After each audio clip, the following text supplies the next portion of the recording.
Hello 10th class MP board द्वारा जारी model question paper 2021-22 इसका सॉल्यूशन कवर कर रहे हैं हम। पार्ट 1 में मैंने आपको क्वेश्चन नंबर 8 जो ग्रामर सेक्शन में डू एज डायरेक्टेड है करवा चुकी हूँ। आज हम आगे समझेंगे क्वेश्चन नंबर 9 से आंसर द फॉलोइंग क्वेश्चंस।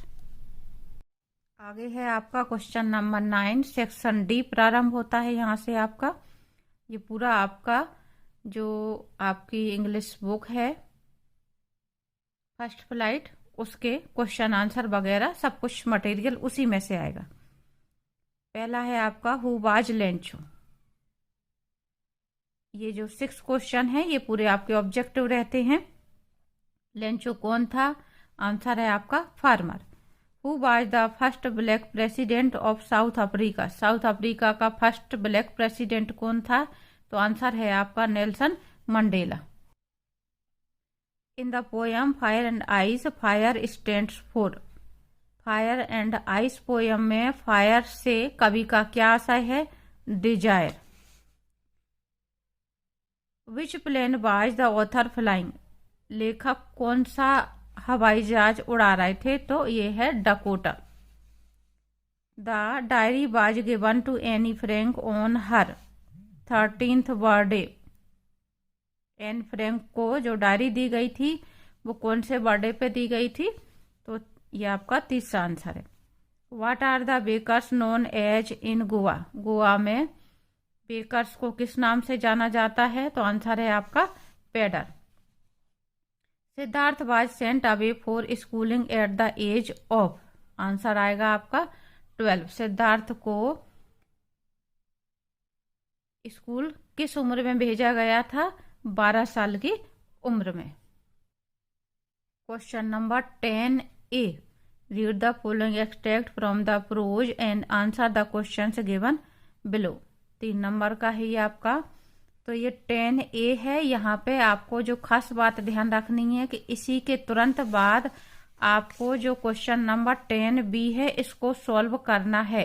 यदि इसके बाद आपने कोई दूसरा क्वेश्चन सॉल्व कर दिया, इसको नहीं किया, तो आपके ये नंबर कट जाएंगे। आपने दूसरी जगह इस क्वेश्चन को हल किया B नंबर को, तो इसके 3 नंबर तो मिल जाएंगे, आपके आगे के 3 नंबर इसके काट दिए जाएंगे।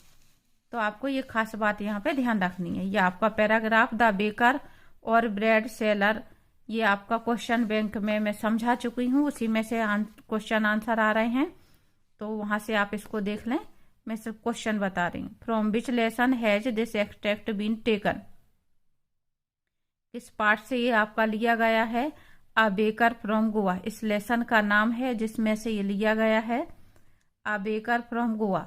अ बेकर फ्रॉम गोवा और साथ में आपका ये जो लेसन था द ग्लिम्पसेस ऑफ इंडिया था। मेन पार्ट जो है आपका the glimpses of India. First part है a baker from Goa. Second part आपका जो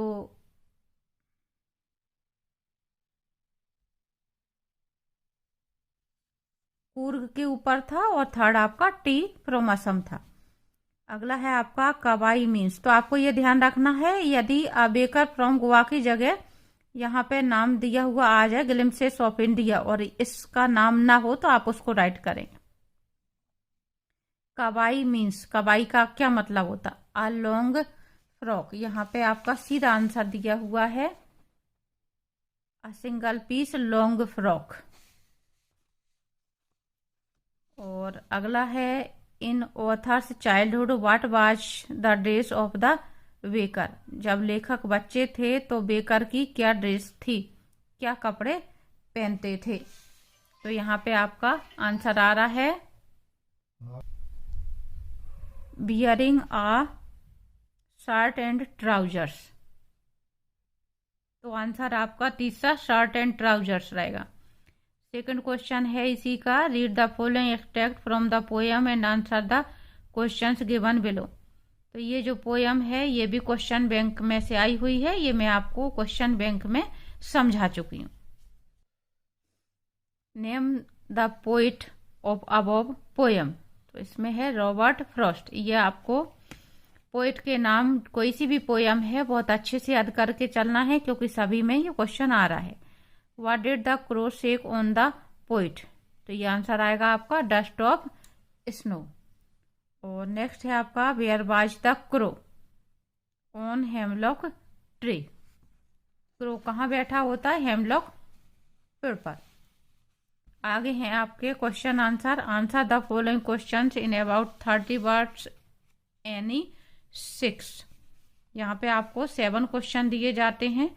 तो यहाँ पर भी आपको जो खास बात ध्यान रखनी है कि 7 में से जो भी 6 आपको सॉल्व करने हैं, तो जिस क्वेश्चन के आंसर को आप छोड़ रहे हैं तो आंसर में उस नंबर को आप नहीं डालेंगे।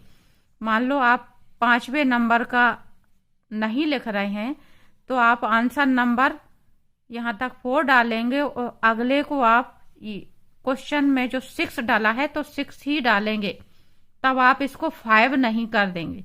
यदि आपने गलत कर दिया तो आपके नंबर चले जाएंगे। पहला क्वेश्चन है where was Lencho's house located. Located या सिचुएटेड दोनों में से कुछ भी आए एक ही बात है। लेंचो का घर कहाँ स्थित था?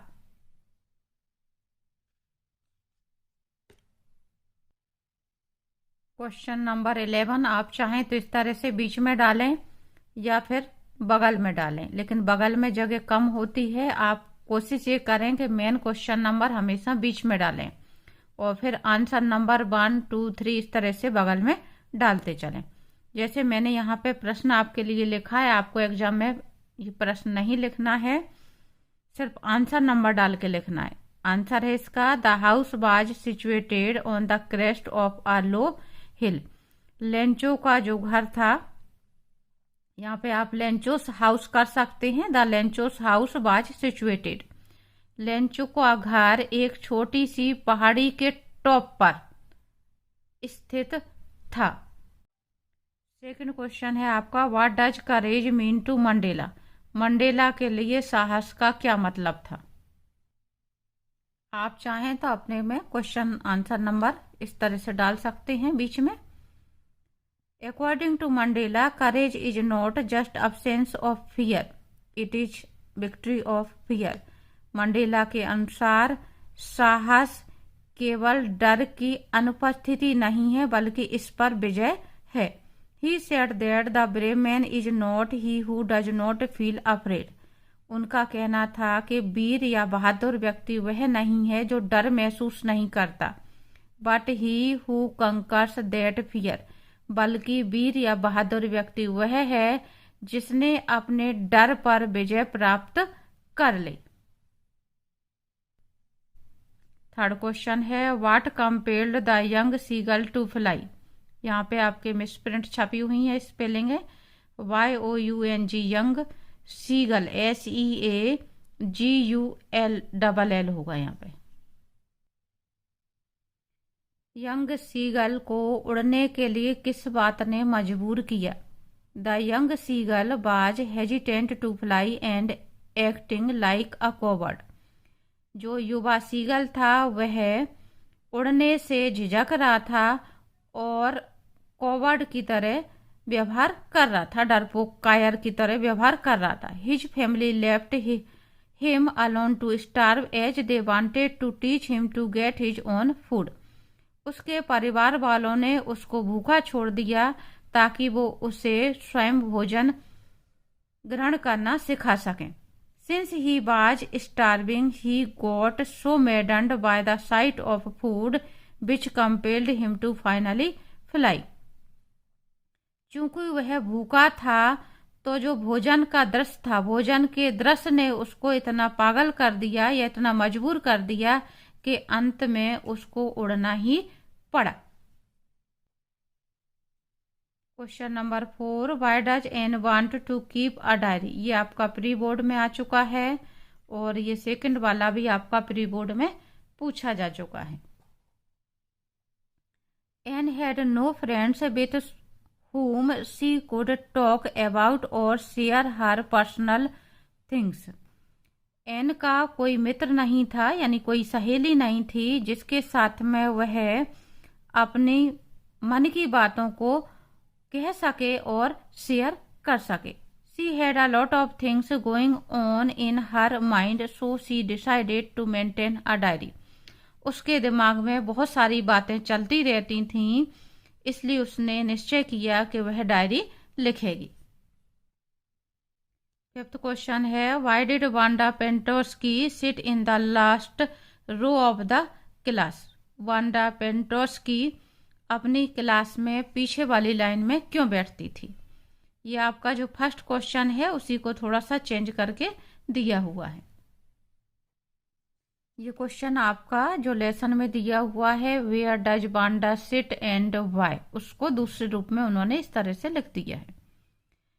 Wanda Petronski sat in the last row of the classroom where the weak and indisciplined boys used to sit. Wanda Petronski अपनी क्लास में अंतिम पंक्ति में बैठती थी, जहां पर के कमजोर और उदंड या उद्यमी लड़के अक्सर बैठा करते थे। She was a poor and quiet girl, वह एक गरीब और शांत लड़की थी। And her feet always carried mud, और उसके पैरों में अक्सर कीचड़ लगी रहती थी, मिट्टी लगी रहती थी। So she preferred to sit at the back, इसलिए वह पीछे बैठना पसंद करती थी ताकि उसके पैरों पर किसी का ध्यान ना जाए। नेक्स्ट क्वेश्चन है, what is Coorg known for? इस क्वेश्चन को दूसरे तरीके से भी पूछा जा सकता है, what is Coorg famous for, या आपका जो लेसन में क्वेश्चन दिया हुआ है उस तरीके से भी पूछा जा सकता है। तो आंसर है इसको कूर्ग को कुडोगू भी कहते हैं, तो ये आपको ध्यान रखना है, इसलिए मैंने यहाँ पे लिख भी दिया है कूर्ग और कुडोगू। जैसे बच्चे इसमें धोखा खा गए उसी तरह से आप इसमें धोखा ना खा जाए, इसलिए मैंने लिख दिया है कूर्ग और Kodagu. The smallest district of Karnataka is known. Known का मतलब यहाँ पे फेमस, अगर क्वेश्चन में लिखा आता है तो हम फेमस लिखेंगे, और नोन लिखा हुआ आता है तो हम नोन लिखेंगे। For evergreen rain forest spices and coffee plantation. Coorg या कुडोगू कर्नाटका राज्य का एक छोटा सा जिला है जो कि किस लिए जाना जाता है या किस लिए प्रसिद्ध है? एवरग्रीन फॉरेस्ट, सदाबहार वनों के लिए, मसालों के लिए, और कॉफी प्लांटेशन, कॉफी के बागानों के लिए प्रसिद्ध है। It is also called a piece of heaven और the land of rolling hills. इसको स्वर्ग का टुकड़ा के नाम से भी जाना जाता है, और the land of rolling hills, लुढ़कती हुई पहाड़ियों का शहर भी कहते हैं। मैंने जो क्वेश्चन आंसर के अलग से वीडियो डाले हैं कूर्ग लेसन के ऊपर, उसमें मैंने इस क्वेश्चन का आंसर बताया हुआ है, और कुछ मैंने एक्स्ट्रा क्वेश्चन भी लिए हुए हैं, तो आप चाहें तो उसको देख सकते हैं। नेक्स्ट क्वेश्चन है आपका, how did mister Keesing punish Anne? ये क्वेश्चन आपका लेसन में दूसरे रूप में आया हुआ है। Why was mister Keesing annoyed with Anne, और what did he ask her to do? तो उसी का आंसर है ये, और क्वेश्चन को दूसरे रूप में चेंज करके दिया हुआ है। Mister Keesing was annoyed with Anne because she used to talk a lot in class during his lecture. Mister Keesing Anne से बहुत ज़्यादा नाराज होते हैं क्योंकि वह उनके लेक्चर के दौरान क्लास में बहुत ज़्यादा बातें करती थी। He assigned her extra homework as a punishment by asking her to write an essay on the subject a chatterbox. उन्होंने उसको दंड स्वरूप एक्स्ट्रा होमवर्क दिया और ये कहा कि वो एक निबंध लिख करके लाएगी चैटर बॉक्स विषय पर। चैटर बॉक्स का मतलब होता है बातूनी।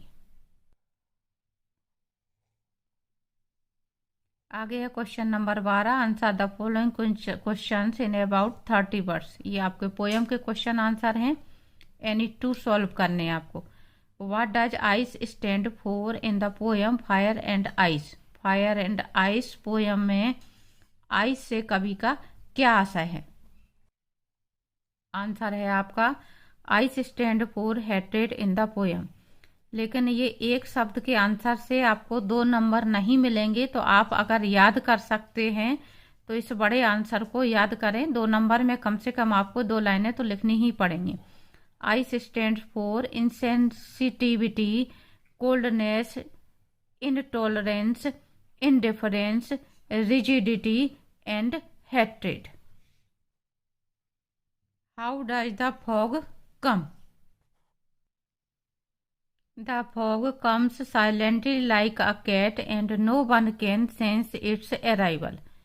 फॉग एक बिल्ली की तरह चुपचाप आता है और जिसके पहुंचने का किसी को आभास नहीं हो पाता। Third question, in the poem dust of snow what does the poet say has changed his mood? Dust of snow poem में कवि का मूड कैसे चेंज हो जाता है? आंसर है आपका the small incident of the crow sitting on the tree causes the dust of snow to fall on the poet. This changed his mood. He forgets his sorrow and becomes happy. एक छोटी सी घटना कौवे के पेड़ पर बैठने के कारण कवि के ऊपर बर्फ के टुकड़े या बर्फ की धूल बर्फ के कण गिर जाते हैं। इसके कारण कवि का जो मूड है, मना स्थिति है, वो पूरी बदल जाती है, चेंज हो जाती है। वह अपना पूरा दुख भूल जाते हैं और खुश हो जाते हैं। अगला क्वेश्चन है question number 13, answer the following questions in about 30 words any 2। ये आपके सप्लीमेंट्री रीडर में से लिए गए हैं। आपको ये 3 में से कोई 2 हल करने हैं। पहला है why was Mrs Pumphrey worried about Tricki? Mrs Pumphrey Tricki के बारे में क्यों चिंतित थी? Mrs Pumphrey is worried about Tricki because he is not eating anything, not even his favourite dishes.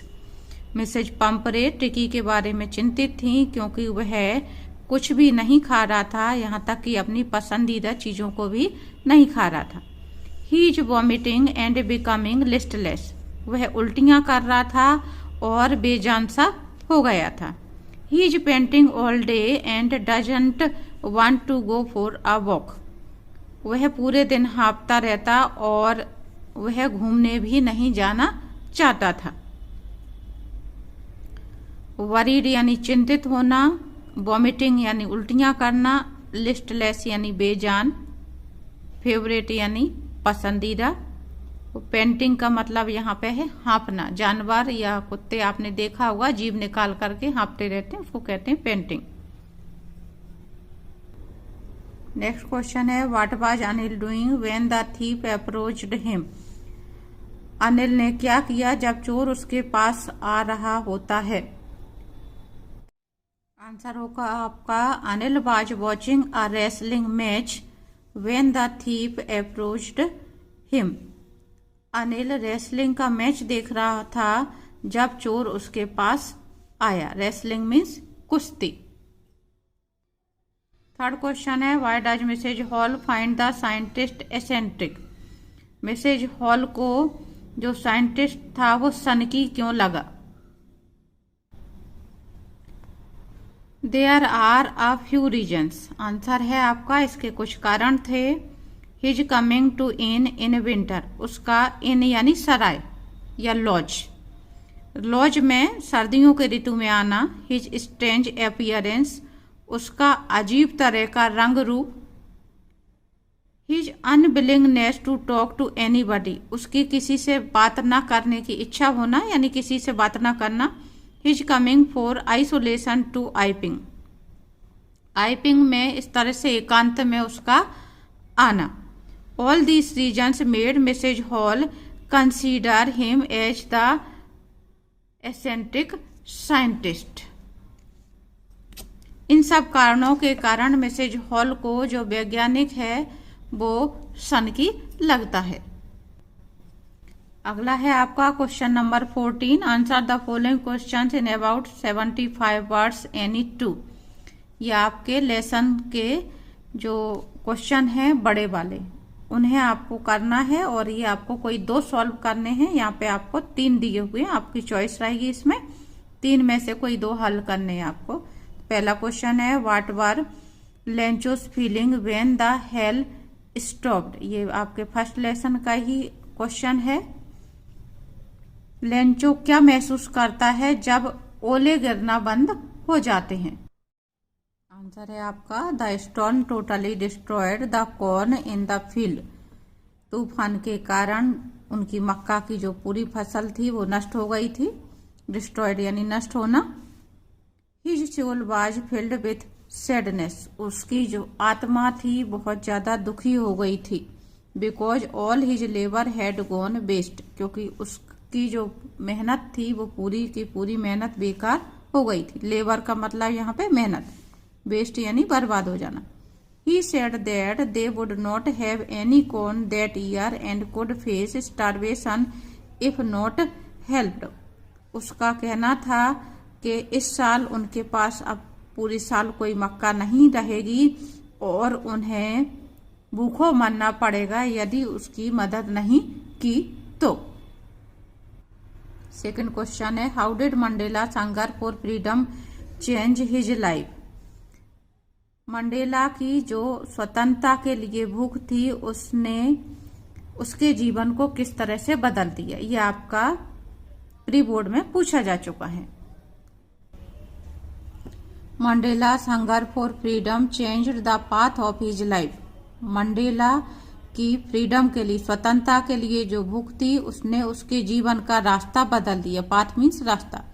He sacrificed the comfort of a settled family life to fight for the freedom of his people. उन्होंने अपने लोगों की स्वतंत्रता के लिए लड़ने के लिए अपने एक सेटल्ड फैमिली लाइफ को कुर्बान कर दिया। यानी एक जो वैवाहिक जीवन रहता है, एक पारिवारिक जीवन होता है, उसको उन्होंने पूरी तरह से बलिदान कर दिया। In this way, a frightened young man became a bold man. और इस तरह से एक डरपोक व्यक्ति, फ्राइटन यानी डरा हुआ, एक डरपोक युवा एक साहसी व्यक्ति में बदल गया। Who fought against racial prejudice and color discrimination.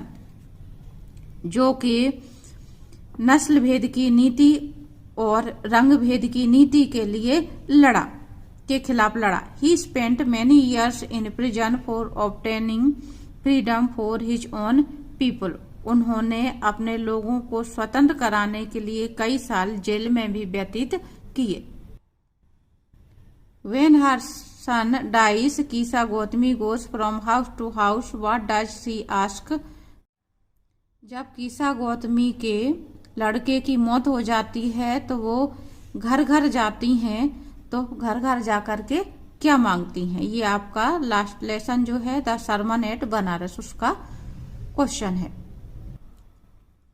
Answer है आपका when her son dies Kisa Gotami goes from house to house asking for medicine that would cure her child. जब उनके लड़के की मौत हो जाती है तो कीसा गौतमी घर घर जाकर के उस औषधि को मांगती हैं जिसके कारण उनके बच्चे का इलाज हो सके। यहाँ पे आपका क्वेश्चन एक ही पूछा गया है, जबकि आपके लेसन में जो क्वेश्चन दिया हुआ है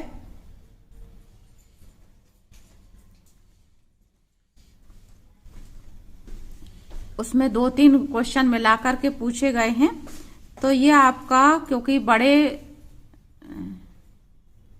क्वेश्चन के रूप में पूछा गया है 75 वर्ड्स में, तो आप चाहे क्वेश्चन को बड़ा करने आंसर को बड़ा करने के लिए इस हिस्से को भी लिख सकते हैं। No she does not get it because her son, यहाँ पे नो ना लिख करके आप सी डज से लिखें। She does not get it because her son was already dead and there is no medicine that could bring a dead person back to life. वह उन्हें नहीं मिलती है औषधि क्योंकि ऐसी कोई दवाई नहीं है जो किसी बीमार मरे हुए इंसान को ठीक कर सके।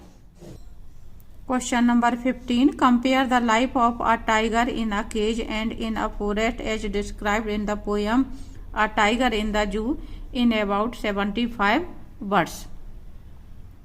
यह आपकी पोयम का क्वेश्चन है जो आपको 75 वर्ड्स में लिखना है। या तो आप इसको हल करेंगे या इसको mention 3 things that human do and animals don't. आपको वो 3 काम बताने हैं जो मनुष्य करते हैं लेकिन एनिमल्स नहीं करते हैं। तो ये दोनों के दोनों आपके पोयम के क्वेश्चन हैं जो आपको बड़े लिखना है। Compare the life of tiger in a cage and in a forest आपका लेसन में इस रूप में दिया हुआ है, movements and actions of the tiger. तो यहाँ पे आपको लिखा दिख रहा है इन द केज और इन द वाइल्ड। तो इस तरह से हम इसको कंपेयर कर सकते हैं। Stalks few steps of his cage, पिंजरे में कुछ कदम चलता है। और लर्किंग इन द शैडो, छाया में आराम करता है। क्वाइट रेज, शांति से गुस्सा दिखाता है। स्लाइडिंग थ्रू लॉन्ग ग्रास, लंबी घास में छिपता है। Locked in a concrete cell, पक्की दीवारों में टाइगर को बंद रखा गया है। स्नार्लिंग अराउंड द हाउस, घर के चारों तरफ दहाड़ता है। गांव में जो किनारे पर घर होते हैं जंगल के, उनकी बात कही जा रही है यहाँ पे। Stalking the length of his cage, अपनी पिंजड़े की लंबाई को नापता है। और baring his white fangs his claws, अपने नुकीले दांत और पंजे दिखाता है। Ignoring visitors stares at the brilliant stars, जो विजिटर्स होते हैं उनको अनदेखा करता है और अपनी चमकती हुई आंखों से तारों को निहारता है। टेरराइजिंग द विलेजर्स, और जो जंगल में होता है टाइगर, वो गांव वालों को क्या करता है, रात में डराता है।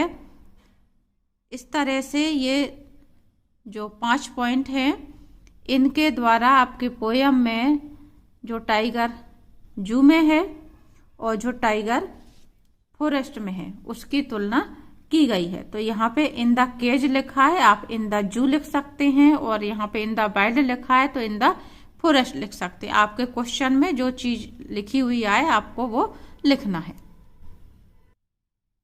नेक्स्ट आंसर है आपका things that human do and animals don'ts. 3 things that human do and animals don'ts are as follow, निम्नलिखित हैं। Humans complain and cry about the problems but animals don't, मनुष्य अपनी समस्याओं के बारे में शिकायत करता है और चिल्लाता है, लोगों को बताता है, लेकिन जानवर ऐसा नहीं करते। Humans first commit sins and then weep but animals do not, मनुष्य पहले पाप करता है, बुरे कर्म करता है, फिर रोता है या पछताता है, लेकिन जानवर ऐसा नहीं करते।